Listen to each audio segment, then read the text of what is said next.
ऑफिसला निघालो होतो. गावाबाहेर असलेल्या महादेवाच्या मंदिरात गेलो होतो. सध्या आयुष्यात काहीच ठीक चालले नव्हते. अशावेळी बरोबर देवाची आठवण येते. दुसऱ्या रस्त्याने गावात आलो तर रस्त्याच्या एका बाजूने बायकांची भली मोठी रांग, अगदी अर्धा किलोमीटर तरी असेल. आधी लक्षातच आले नाही ही कसली रांग. मग समजले, सरकारतर्फे गरीब कष्टकरी महिलांना मोफत भांडे वाटप होते, त्याची ती रांग होती. एकदम एक ओळखीचा पंजाबी ड्रेस दिसला.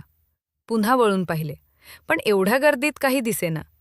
मोटरसायकलवरून पुन्हा 150 फूट गेलो. पुन्हा तोच ड्रेस दिसला. ड्रेस घातलेली तरुणी माझ्यापासून चेहरा लपवत होती. मी मोटरसायकल रस्त्याच्या बाजूला लावली आणि शांतपणे तिच्याकडे गेलो. रांगेतील बाया काहींच्या आश्चर्याने माझ्याकडे पाहत होत्या. अंकिता, तू इथे रांगेत? ती 2 क्षण काहीच बोलली नाही. मला वाटले ती मला उडवून लावेल किंवा रागाने म्हणेल, तुझा काय संबंध? पण ती कसंनुसं हसून म्हणाली, वहिनीचे नाव आहे, मी नंबर लावून उभी आहे, वहिनी येतेय मागून. येते माझ्याबरोबर? चहा घेऊ? नको, नंबर जाईल माझा. पहाटेची येऊन उभी आहे. पहाटेची? माझ्या हृदयात कालवा कालव झाली. तेवढ्यात शेजारच्या बायांची कुजबूज ऐकली. कोण शेव माय हो? तिना नवराशे नावं, पण राहतच नाही संगे. नवराशे तर जाऊन येऊ दे तिले, आपण सांभाळसू जागा. अंकू, जाऊन ये तू, आम्ही तुझी जागा ठेवू, तिच्या मागची बाई बोलली. 2 मिनिटे मागे पुढे करत अंकिता माझ्याबरोबर यायला तयार झाली. अंकिता माझी बायको, आमचा प्रेमविवाह. तिची आर्थिक परिस्थिती बेतासबात, तर मी खाऊन पिऊन सुखी दोघांचेही वडील वारलेले. दोघांच्याही घरून विरोध. पण कॉलेज संपल्या संपल्या मला सरकारी नोकरी मिळाली आणि अंकिताच्या घरच्यांचा विरोध मावळला. पण आईचा कायम होता. पण मी अंकिताशीच लग्न करेल यावर ठाम राहिल्याने आईचा नाईलाज झाला. पण नंतर तिने अंकिताला कधी धड राहू दिले नाही. सतत कामात चुका काढणे, घालून पाडून बोलणे चालू केले. आता नवीन आलेली मुलगी सर्व गुणसंपन्न कशी असेल?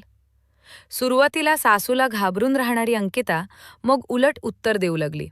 मग आईने तर राईचा पर्वतच केला. दुर्दैवाने मीही फारशी शहानिशा न करता आईचीच बाजू घेऊ लागलो.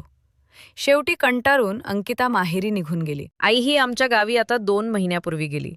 तिथे काही प्रॉपर्टीचे हिस्से करायचे होते. त्यानंतर मला एक एक गोष्टी करू लागल्या. आईला तिच्या एका नातेवाईकाची मुलगी सून म्हणून आणायची होती, पण तसे न झाल्याने तिने तो राग अंकितावर काढला. आमच्या गावाकडच्या काकाकडून अनेक गोष्टी कळाल्या. आईचा स्वभाव पहिल्यापासून एककल्ली, हेकट, पण माझ्या लक्षात आले नाही. वडील गेल्यावर आईनेच मोठे केल्याने आई म्हणेल ते खरं असे वाटायचे. काही सारासार विचार करायचो नाही. तेवढं वय नव्हते, परिपक्वता नव्हती. आता घर खायला उठले होते. अंकितावर अन्याय केला हे समजत होते, पण तरीही तिनेच माफी मागून यावे अशी पुरुषी मानसिकता होतीच. पण आज तिला पाहताच तो गर्व, अहंकार गळून पडला. मोटरसायकलवर माझ्या मागे पुरेसे अंतर ठेवून ती बसली. मी 5 मिनिटाच्या अंतरावर असलेल्या सत्यदीप हॉटेलकडे गाडी घेतली. एका कोपऱ्यात बसलो. फारशी वर्दी नव्हतीच. मी अंकिताकडे नजर टाकली. ज्या ड्रेसमुळे मी तिला ओळखले तो अगदी जुनाट झाला होता. लग्नाअगोदर मीच तिला घेऊन दिला होता. एकेकाळी प्रफुल्लित असलेला चेहरा कोमेजलेला होता. उन्हात फिरून रापलेली, कृश झालेली अंकिता हीच का, हा मला प्रश्न पडला. माझ्या घशात आवंढा आला. कशी आहेस? मी म्हणालो. तुझ्या समोर आहे. खूप खराब झालीस. 8 महिने झाले माहेरी आहे. पण म्हणून? तुला काय कळणार नवऱ्याने सोडलेल्या बाईचे दुःख?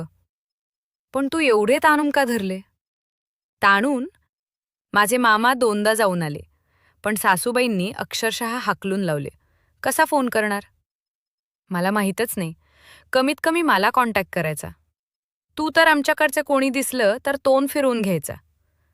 सॉरी अंकू, खरंच माझ्याकडून चूक झाली. तुझ्या आणि सासूबाईंच्या अशा वागण्यामुळे तुम्हाला घटस्फोट देणार असेच वाटू लागले होते आम्हाला. आणि अंकू एकदम भांड्याच्या लायनीत वगैरे. नवऱ्याला सोडून माहेरी आलेली मुलगी सगळ्यांना जड होते. आईच माझ्या बाजूने होती. भाऊ वहिनींनाही कायमची माहेरी राहते का ही चिंता.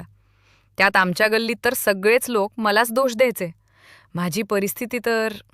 तिने घाईघाईने रुमालाने डोळे पुसले. मला एकदम भरून आले. मी तिचा हात हातात घेतला. माझ्यासोबत असताना मऊ मुलायम असलेला तिचा हात खरखरीत झाला होता.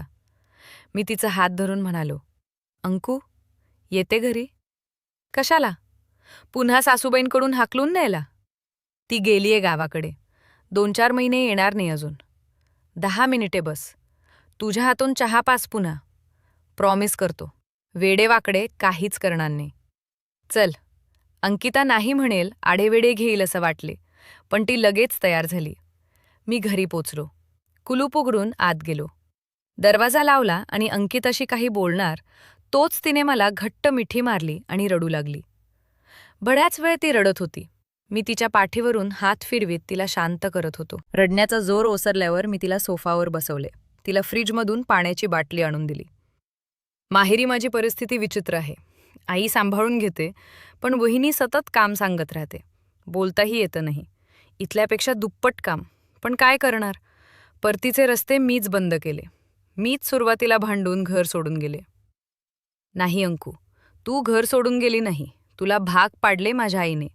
सतत बोलून बोलून तुझा अपमान करून. म्हणजे तुला? हो, मला सगळे समजले आहे. माझीही चूक होती की मी तुला काही विचारले नाही. दुसरी बाजू विचारत घेतली नाही. जाऊ दे, आता काय उपयोग? उपयोग कसा नाही? आजपासून, आत्तापासून तू ह्या घरात राहायचे. मालकीण म्हणून, माझी अर्धांगिनी म्हणून. तुझा माझ्यावर विश्वास नसेल तर? विश्वास नसता तर एवढे जीव तोडून प्रेम केले असते का? पण तू असा मला रांगेतून घेऊन आला. वहिनीला काय वाटेल, आईला काय वाटेल? पुढे काही झाले तर माहेरचं दारही कायमसाठी बंद होईल. बडे, तू चहा ठेव, मी आलो 5 मिनिटात. 5 मिनिटात मी आलो तेव्हा माझ्याबरोबर आणखीही काही लोक होते. अंकू, हे बघ कोण आलेत. तू सगळ्यांना ओळखते. हे शेजारचे देशपांडे काका, हे पाटील काका आणि काकू, ह्या संत मॅडम, ह्या महाजन मावशी, ह्या सगळ्यांच्या साक्षीनं सांगतो अंकू की तुला फुलासारखे जपेन, कुठलाही त्रास होऊ देणार नाही. आजपासून आपला नवीन संसार सुरू झाला असे समज. ते सगळे कबूल. पण सासूबाईंचं काय? माझ्या वहिनीचे काय? मी फोन हातात घेतला. तिच्या वहिनीला फोन लावला. हॅलो ताई, मी बोलत आहे सक्षम. मी अंकिताला माझ्या घरी घेऊन आलो आहे, कायमसाठी. आता आम्ही दोघे आणि शेजारचे 4-5 लोक उपनगर पोलीस स्टेशनला जात आहोत. तिथे मी सगळ्यांसमोर स्टॅम्प पेपरवर लिहून देणार आहे की अंकिताला सासरी कोणताही त्रास झाल्यास त्याची सगळी जबाबदारी माझ्यावर राहील. तर तुम्ही, आई आणि अंकिताचा दादा, तिथे सगळे या सह्या करा आणि एक कॉपी तुमच्याजवळ ठेवा. काय म्हणता? चालेल? चालेल. अरे, एकदम पोलीस स्टेशन कशाला? तू किंवा आईंनी मला कधी मारठोक केली नाही. पोलीस स्टेशनमध्ये आम्ही काही केस केली नाही तुझ्या विरुद्ध. अगं, ते सांगण्यासाठी मी पोलिसांचे नाव सांगितले नसते तर तुझ्या वाहिनीने कदाचित थैथयाट केला असता. चल, आता सगळ्यांसाठी गोड चहा बनव आणि त्यांचे तोंड गोड कर. त्यानंतर दुसऱ्या दिवशी सगळ्यांनी येऊन घरीच स्टॅम्प पेपर बनवून त्यावर सह्या करायचे कबूल केले, ते माझ्या आईला घाबरवण्यासाठी. आम्ही सगळ्यांच्या पाया पडलो. सगळे गेल्यावर मी अंकिताला म्हणालो, चल तयार हो. अशीही ऑफिसला दांडी झालीच आहे. तुझ्यासाठी नवीन ड्रेस आणि साड्या घेऊन येऊ. अरे, आहेत ना, माहेरी पडलेत कपडे, सुटकेसही आणावी लागेल. सोड ते जुने कपडे, नवीन कपडे घेऊ आणि नव्याने संसार सुरू करू. आणि एक भांड्यांचा सेटही घेऊ. भांड्यांचा सेट कशाला? घरी भरपूर भांडे आहेत. तुझ्या वहिनीला द्यायला नको. तू भांड्यांची रांग सोडून माझ्यासोबत पळून आली म्हणून. पळून नाही आली, तू गोड बोलून माझे अपहरण केले. माझ्या खांद्यावर लटकी चापट मारत अंकिता म्हणाली. अंकिता आणि मी बाहेर निघालो तेव्हा तळशपते ऊन असूनही मला चांदणे पडल्यासारखे वाटत होते. आणि माझी मोटरसायकल रस्त्याच्या 6 इंच वरती चालत होती. लेखक विवेक चंद्रकांत वैद्य.